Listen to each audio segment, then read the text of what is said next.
Ljudski vrt je danes bogatejši za igrišče za urbani šport. Za kakšno pridobitev v resnici gre?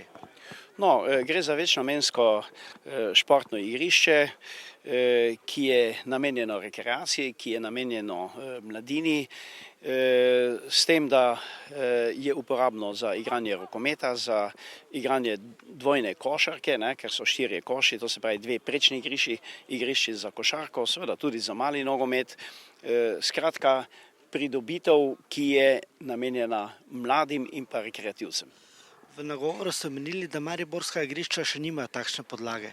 Ne, v Mariboru še ni take podlage, gre za posebno vrsto, torej umetne trave, ki je polnjena s kremenčevim peskom in pa z granulatom, ki zagotavlja zelo dober odboj žoge, ki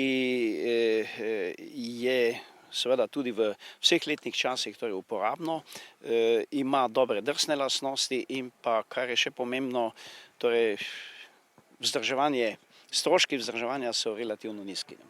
Kakšna je vrednost naložbe in kdo jo financira? 103 tisoč je celotna vrednost, financiranje je pa teklo tako, da je 61% mestna občina, 39% pa ZMŠD Branik.